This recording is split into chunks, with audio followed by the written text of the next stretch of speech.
सहना भवतु सहनो भुनक्तु सह वीर्यं करवावहै तेजस्विनावधीतमस्तु मा विद्विषावहै। ओम शांति शांति शांति। अत्यंत हर्ष की बात है, एक ओर जहां पूरी दुनिया में कोरोना फैला हुआ है, वहीं दूसरी ओर योग आयुर्वेद की हमारी भारतीय संस्कृति और परंपराओं की उपयोगिता उपादेयता लगातार बढ़ रही है। और कमोबेश पूरी दुनिया के वैज्ञानिक जगत ने यह स्वीकार कर लिया है कि यदि मानव जाति को बचाना है, शांति स्थापित करनी है, संतुलन स्थापित करना है, तो उसके लिए योग के मार्ग पर, अध्यात्म के मार्ग पर हमें चलना पड़ेगा। और ये बहुत हर्ष का विषय है कि पूरी दुनिया विगत लगभग 5-6 वर्षों से अंतर्राष्ट्रीय योग दिवस के रूप में लगभग दुनिया के 192 से अधिक देश योग को अपना रहे हैं, योग दिवस के रूप में मना रहे हैं। और भारत की सरकार ने यूनाइटेड नेशंस इंफॉर्मेशन के साथ भारत की सरकार के योग के प्रचार प्रसार के एक महत्वपूर्ण विभाग आयुष मंत्रालय ने पतंजलि योगपीठ जैसी अंतर्राष्ट्रीय स्तर की संस्थाओं के साथ, एस व्यासा, हार्टफुलनेस के साथ 21 जून के आगामी योग के कार्यक्रम के लिए एक 100 दिन की व्याख्यान माला शुरू की है, जिसमें योग के अलग अलग पक्षों की उपयोगिता के साथ योग के क्या क्या लाभ हैं, आम जनमानस के जीवन में किस प्रकार से योग परिवर्तन कर सकता है, इन सारे उद्देश्यों के साथ ये व्याख्यान माला शुरू की गई है, जिसमें देश व विदेश के ऐसे महानुभाव जिन्होंने योग के लिए अपना पूरा जीवन समर्पित कर दिया, वो योग के बारे में अपने गूढ़ ज्ञान को जनसाधारण के साथ बांट रहे हैं। मैं राकेश कुमार पतंजलि योगपीठ हरिद्वार से पतंजलि योग समिति और भारत स्वाभिमान के राष्ट्रीय स्तर पर मुख्य केंद्रीय प्रभारी के रूप में परम पूज्य स्वामी जी महाराज और श्रद्धेय आचार्य जी के पावन सानिध्य में हमें योग की सेवा करने का अवसर मिला है।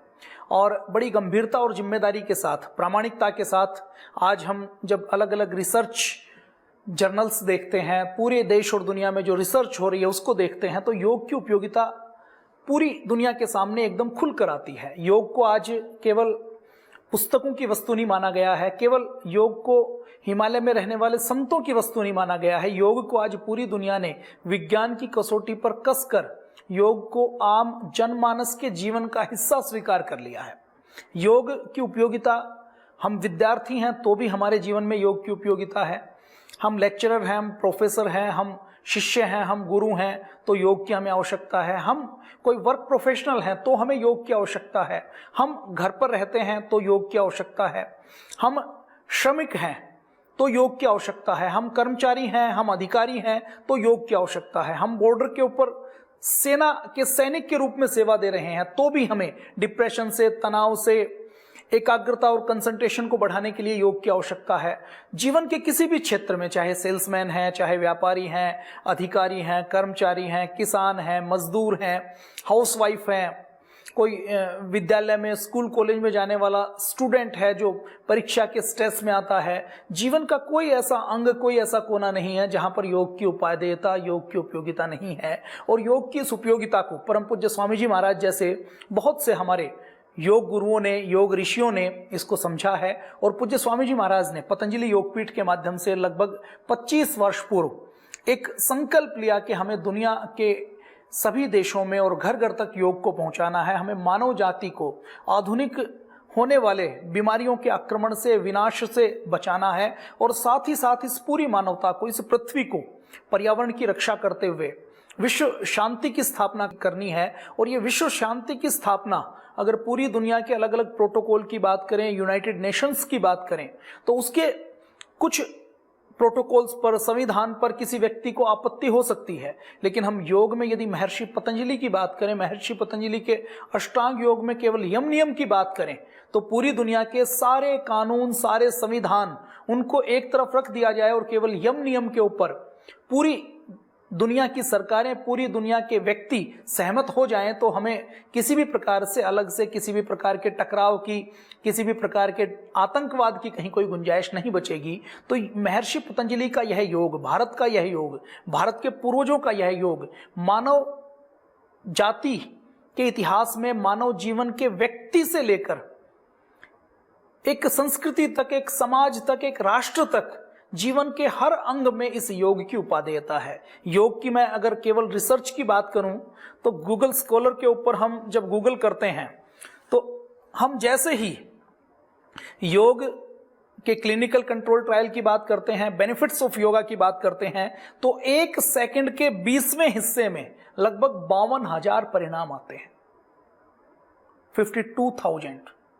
पूरी दुनिया में योग के ऊपर इतनी जो साइंटिफिक रिसर्च है वो चल रही है, उसके ऊपर चर्चा चल रही है। और यदि हम इसको योग के ऊपर, योग बेनिफिट्स ऑफ योगा के क्लिनिकल कंट्रोल ट्रायल की बात करें हम, जिसको साइंस में सबसे ज्यादा जिसके ऊपर प्रामाणिक कहा जाता है और जिसको ये कहा जाता है कि कोई भी दवा जब लॉन्च होती है तो उसका क्लिनिकल कंट्रोल ट्रायल किया जाता है, उसके बाद ही उसको आरटीसी से लेकर दूसरी चीजें करने के बाद ही उसको पूरी मार्केट में लॉन्च किया जाता है। तो उसकी भी बात करूं तो 1 सेकंड के 20वें हिस्से में लगभग 47,500 रिजल्ट गूगल स्कॉलर के ऊपर आते हैं कि योग के ये बेनिफिट हैं और ये क्लिनिकल कंट्रोल ट्रायल हो चुके हैं। मैं अगर योग के क्लिनिकल कंट्रोल ट्रायल की बात करूं तो भारत में भी हो रहे हैं, यूएसए यूके में हो रहे हैं, कनाडा में हो रहे हैं। दुनिया के 100 से अधिक देशों में योग के ऊपर अलग अलग तरीके की रिसर्च चल रही है और उन सारी रिसर्च में कमोबेश हम यदि उसके निचोड़ की बात करें तो मानव जीवन की हर बीमारी में, हर अंग पर योग का क्या लाभ होता है उसके ऊपर गहन रिसर्च चल रही है। और आने वाले समय में देखिए, हम ये मानते थे कि हमने जीन्स का एनालिसिस कर लिया, हमने डीएनए का एनालिसिस कर लिया, हम चांद के ऊपर पहुंच गए, हमने हार्ट को भी बदल दिया, हमने लीवर किडनी को भी बदल दिया, हमने मेडिकल साइंस में बहुत तरक्की कर ली है, हमने बहुत सी एंटीबायोटिक को खोज लिया है, हमारे पास नई नई दवाइयां हैं, हमने नैनो टेक्नोलॉजी बना ली है, हमने नैनो रोबोट्स बना लिए हैं जो हमारे शरीर के अंदर, हमारे ब्लड के अंदर जाकर हमारी बीमारी को ठीक करते हैं, बीमारी को किल करने का काम करते हैं। हमने रोबोटिक सर्जरी का आविष्कार कर लिया। लेकिन इन सारी अचीवमेंट के बाद 1 वर्ष पूर्व इसी मार्च के महीने में एक संकट आया, एक छोटा सा वायरस, नोवल कोविड कोरोना। उस छोटे से वायरस ने हमारे पूरी विज्ञान की तरक्की को, हमारी मेडिकल साइंस की एडवांसमेंट को, हमारी मेडिकल साइंस की खोजों को, हमारे अब तक की एंटीबायोटिक को, हमारे अब तक के चिकित्सा विज्ञान की उपलब्धियों को घुटनों के बल ला दिया। यूएसए यूके जैसे देश जहां पर यह लगता था कि बीमारियों को लोग भूल गए हैं, जहां पर यह लगता था कि हम तो कुछ भी कर सकते हैं, उन देशों में भी जो डेथ का रेशो है वो बहुत ज्यादा रहा। भारत जैसे देश से अगर हम तुलना करें तो भारत जैसे देश के बारे में यह कहा जाता था कि भारत के अंदर तो साफ सफाई नहीं है, भारत के अंदर तो बेड नहीं है, भारत के अंदर तो हॉस्पिटल नहीं है, भारत के अंदर तो महामारी से लड़ने का मैकेनिज्म नहीं है, भारत के अंदर तो इंफ्रास्ट्रक्चर नहीं है। भारत में ये कोरोना आया तो भारत में कोरोना ब्रस्ट होगा, कोरोना बहुत तेजी के साथ फैलेगा। जब ये सारी संभावनाएं जताई जा रही थी तो आज हम जब देखते हैं 1 साल बाद तो यूएसए यूके दूसरे देशों में कोरोना जितना फैला और जितना डेथ रेट रहा, भारत जैसे देश में कोरोना फैलने के बाद डेथ रेट वो नहीं रहा। तो इसके पीछे भी कहीं ना कहीं भारत की परंपराओं में, हमारे यहाँ जो योग का विज्ञान है, जो सांस लेने का विज्ञान है, जो सोने जागने का विज्ञान है, जो खाने पीने का विज्ञान है, उसकी एक बड़ी भूमिका रही है। तो मानव जाति के सामने एक छोटा सा कोरोना वायरस का संकट आया और मानव जाति की सारी नैनो टेक्नोलॉजी, मानव जाति की सारी मेडिकल एडवांसमेंट, सारी रिसर्च, सारी दवाइयां कुछ काम नहीं आई। छोटे से वायरस के सामने हार माननी पड़ी। तो इस छोटे छोटे वायरस जो कोरोना आया है, वैज्ञानिकों को यह मानना है कि जैसे आकाश में जितने तारे हैं उससे ज्यादा वायरस की अलग अलग प्रजातियां हैं। हम एक वायरस के लिए कोई एक टीका बनाएंगे तो कोई नया वायरस आ जाएगा, उसका नया वेरिएंट आ जाएगा, उसका स्ट्रेन चेंज हो जाएगा। तो हमारे इन सारी समस्याओं को, वायरस की समस्याओं को, बैक्टीरिया की समस्याओं को, बीमारियों की समस्याओं को, तनाव की समस्या को, डिप्रेशन की समस्या को यदि हम समाधान के रूप में देखें तो योग इसका समाधान है। हम वायरस से बाहर के एंटीबायोटिक से या दवाई से नहीं लड़ सकते। हमें यदि वायरस से लड़ना है तो हमें अपने अंदर के सिस्टम को मजबूत करना पड़ेगा और ये अंदर के सिस्टम को मजबूत करने की बात योग प्राणायाम करता है, ध्यान करता है, आसन करता है। तो इस योग की उपादेयता इस कोरोना के काल के बाद पूरी दुनिया ने और समझी है। अंदर की इम्यूनिटी कैसे बढ़ती है उसके बारे में और लोगों की जिज्ञासा बढ़ी है और दुनिया के लोग, देश के लोग, भारत के लोग और योग की ओर आ रहे हैं, योग को अपना रहे हैं, नित्य जीवन में योग कर रहे हैं। और इस कोरोना के काल में ऐसे लाखों एग्जाम्पल आए हैं जिसमें जिन लोगों को कोरोना हुआ उन्होंने योग किया। और देखिए, कोरोना वायरस जब अटैक करता है तो सबसे पहले हमारे रेस्पिरेटरी सिस्टम में जाकर, हमारे फेफड़ों में जाकर, हमारी एल्वियोलीज के अंदर, वो हमारे म्यूकस मेम्ब्रान में जाकर अपने आप को मल्टीप्लाई करता है और वहीं से कोरोना वायरस के संक्रमण की शुरुआत होती है। हमारा योग प्राणायाम इतना प्रभावी है कि वो सबसे पहले हमारे रेस्पिरेटरी सिस्टम को ठीक करता है। तो हजारों लाखों लोगों के ऊपर कोरोना का प्रयोग हुआ, कोरोना में योग का प्रयोग हुआ और उनको लाभ मिला, उनकी इम्यूनिटी बढ़ी, उन्होंने कोरोना के ऊपर विजय पाई। तो इस कोरोना के काल के बाद योग की उपयोगिता और बढ़ जाती है। और अभी भारत के, मैं यदि प्रतिष्ठित एक मेडिकल इंस्टीट्यूट की बात करूं, एम्स की बात करूं, all India institute of medical science की बात करूं, तो उस एम्स में 13 विभागों ने 20 से ज्यादा अलग अलग पिछले 2 सालों में शोध चलाए हुए हैं कि योग से क्या हो सकता है, योग से क्या परिवर्तन आ सकता है। तो उनकी जो फाइंडिंग है, उनकी जो रिसर्च है, वो बहुत अद्भुत है। मैंने अभी चर्चा की थी कि जब गूगल स्कॉलर में बेनिफिट्स ऑफ योगा या benefits of yoga clinical control trial डालते हैं तो 1 सेकंड के 20वें हिस्से में लगभग 47,500 रिजल्ट्स आते हैं। तो इसका मतलब क्या है कि पूरी दुनिया में योग की एप्लीकेशन के बारे में, योग की उपयोगिता के बारे में बहुत गंभीरता के साथ चर्चा हो रही है। तो एम्स के अंदर जो रिसर्च हुई, वो रिसर्च ये कहती है कि यदि कोई व्यक्ति नियमित रूप से 15 से 20 मिनट तक भी योग करता है तो वो अस्थमा को ठीक कर सकता है, अपने फेफड़ों को ठीक कर सकता है और अस्थमा का अटैक उसका कम हो जाएगा। योग, एक रिसर्च एम्स में यह भी की गई कि यदि कोई व्यक्ति जिसको हार्ट अटैक हुआ है, एंजियोप्लास्टी की गई है या बाईपास सर्जरी की गई है, उसको दोबारा हार्ट अटैक आने के चांसेस रहते हैं, वो यदि 1 घंटा योग करता है तो ये रिसर्च रिपोर्ट आई कि उसके हार्ट अटैक होने की संभावनाएं न्यूनतम रह जाती हैं, ना के बराबर रह जाती हैं। एम्स में जो रिसर्च की गई, वो रिसर्च ये कहती है, जो 20 अलग अलग प्रोजेक्ट के ऊपर जब काम चल रहा है, उसमें ये कहते हैं कि ये योग ऐसा प्रभावी है। और देखिए, योग की रिसर्च भारत में 1957 के बाद से लगातार चल रही है। ये अलग बात है कि परम पूज्य स्वामी जी महाराज जैसे योग गुरुओं के आने से पहले वो जो रिसर्च है वो केवल पुस्तकों में रह जाती थी। पूज्य स्वामी जी महाराज ने, पतंजलि योगपीठ ने, पतंजलि योगपीठ के लाखों कार्यकर्ताओं ने, योग शिक्षकों ने, भारत और दुनिया की दूसरी संस्थाओं ने अपने प्रयासों से योग को घर घर तक पहुंचाया है। परम पूज्य स्वामी जी महाराज पिछले 25-30 सालों से लगातार प्रातः 5 बजे उठकर अलग अलग शहरों में जाकर, अलग अलग गांवों में जाकर, अलग अलग स्थानों पर जाकर लाखों लोगों को सुबह 3-5 बजे उठाते हैं, उनको योग करवाते हैं। और इस कोरोना के काल में लगातार एक रिकॉर्ड बनाते हुए सोशल मीडिया के माध्यम से, मेन स्ट्रीम मीडिया के माध्यम से, इंडिया टीवी के ऊपर योग से कोरोना को हराने के लिए, कोरोना की जंग को जीतने के लिए लगातार 365 से अधिक दिनों से यह कार्यक्रम लगातार चल रहा है। तो एम्स में जो 20 परियोजनाओं में ये पाया गया, तो उन्होंने ये पाया गया कि वो लगभग 61 रिसर्च पेपर पब्लिश भी कर चुके हैं। और उसमें ये पाया गया कि जितनी क्रोनिक डिजीज हैं, जिसमें किसी मरीज को यदि कोई क्रोनिक डिजीज होती है तो उसका तनाव लगातार बढ़ता चला जाता है, स्ट्रेस बढ़ता है और बीमारियों से लड़ने की क्षमता कम हो जाती है, इम्यूनिटी कमजोर पड़ जाती है। तो यदि वो डिप्रेशन के मरीज योग करते हैं तो उनका कॉन्फिडेंस लेवल बढ़ जाता है, उनके अंदर जो तनाव पैदा करने वाले हार्मोन्स हैं वो कम हो जाते हैं और हैप्पी हार्मोन्स का सेक्रेशन बढ़ जाता है। ये योग से होता है, ये एम्स की रिसर्च कहती है। इसके अलावा योग से लीवर और गाल ब्लैडर हमारा फैटी हो जाता है, वो योग से ठीक होता है। योग से डायबिटीज, योग से बांझपन, योग से कैंसर, योग से आर्थराइटिस, योग से ऑटो इम्यून डिजीज ठीक होती हैं। ये रिसर्च एम्स की रिसर्च कहती है। योग से हार्ट के जो रोगी हैं उनका हार्ट ठीक से काम करता है।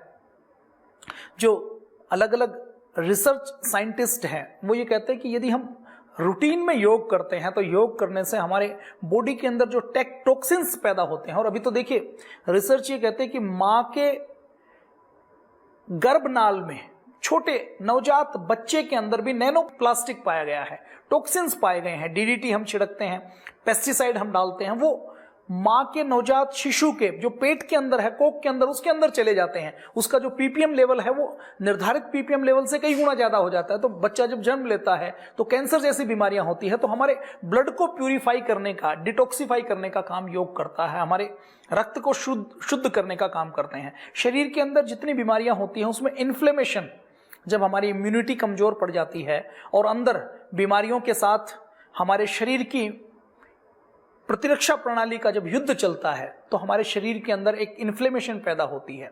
रिसर्च में यह पाया गया कि ये इन्फ्लेमेशन, योग जब हम लगातार करते हैं तो वो इन्फ्लेमेशन कम हो जाती है। युद्ध में जो हमारे अंदर बीमारियों के साथ हमारे इम्यून सिस्टम की लड़ाई चलती है, उस लड़ाई में हमारा इम्यून सिस्टम विजय प्राप्त करता है। बच्चों को यदि शुरू से योग की आदत लगा दी जाए तो उनका परीक्षा का स्ट्रेस कम होता है, उनके बीमार होने की संभावनाएं कम हो जाती हैं। तो ये सारी चीजें एम्स की रिसर्च में पाई गई हैं। एम्स ने एक और रिसर्च की, 12 हफ्तों तक रिसर्च की, सूर्य नमस्कार करवाया गया। तो ये पाया गया कि डिप्रेशन के मरीजों के 2 ग्रुप बनाए गए। और देखिए, डिप्रेशन अब पूरी दुनिया की बीमारी है। यदि मैं केवल भारत की बात करूं तो भारत में हर 7 में से 1 भारतीय डिप्रेशन का शिकार है। लगभग 5 करोड़ लोग डिप्रेशन के शिकार हैं, लगभग 5 करोड़ लोग एंजाइटी के शिकार हैं। और मैं यदि पूरी दुनिया की बात करूं तो पूरी दुनिया में WHO ये कहता है कि दुनिया भर में 26 करोड़ से ज्यादा लोग गंभीर डिप्रेशन की समस्या से जूझ रहे हैं। 15 से 19 साल के लोग आत्महत्या कर रहे हैं। तो एम्स की रिसर्च ये कहती है, जब उन्होंने सूर्य नमस्कार की, और देखिए योग में हजारों आसन हैं, हजारों पद्धतियां हैं, हजारों प्रकार के मेडिटेशन हैं। बहुत सी संस्थाएं, हमारे बहुत से गुरु, परम पूज्य स्वामी जी महाराज, श्रद्धेय आचार्य जी से लेकर, वो अलग अलग टेक्निक बताते हैं। तो ये पाया कि जब डिप्रेशन के रोगियों को योग करवाया गया तो डिप्रेशन का लेवल कम हो गया। केवल एक ग्रुप को केवल दवाई दी गई और एक ग्रुप को दवाई के साथ साथ योग करवाया गया तो उनको 60% अधिक लाभ मिला। ऐसे ही एक उत्तराखंड में मैं हूं, उत्तराखंड में ही ऋषिकेश में all India institute of medical science है, एम्स में, एम्स ऋषिकेश में आंखों के अंदर जो ग्लूकोमा होता है, जो काला मोतिया होता है, उसके ऊपर एक शोध की गई। 2 साल तक वो शोध चला।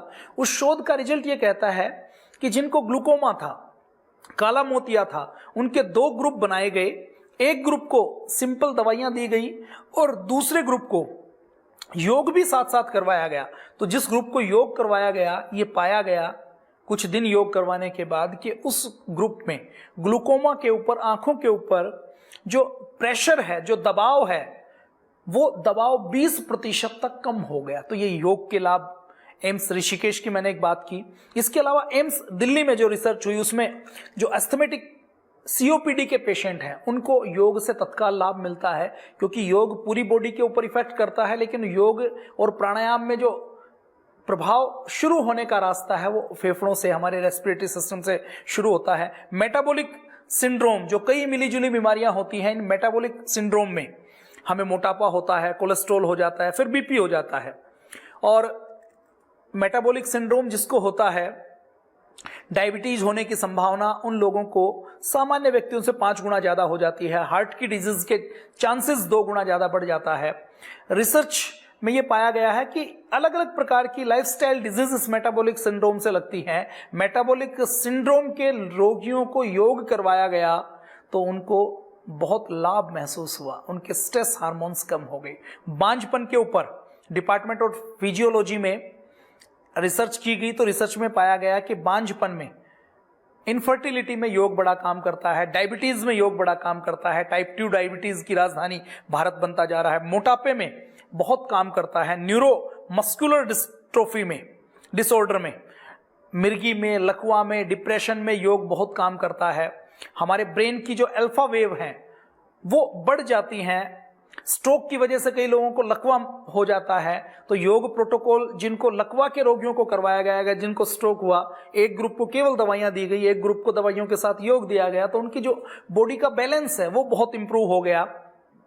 उनकी स्पीच, उनकी आवाज बहुत अच्छी होगी, बॉडी के ऊपर कंट्रोल उनका बढ़ गया। तो ये सारी चीजें एम्स की रिसर्च में मिली हैं।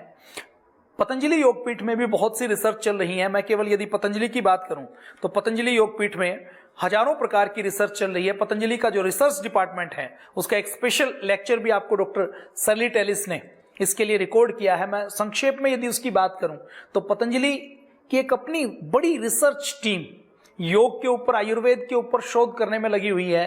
परम पूज्य स्वामी जी महाराज ने लाइव दिखाया, जब कोई व्यक्ति गुस्सा करता है, एंजाइटी में होता है, तो एकदम बीपी बढ़ता है, हार्ट रेट एकदम बढ़ता है, स्ट्रेस एकदम बढ़ता है।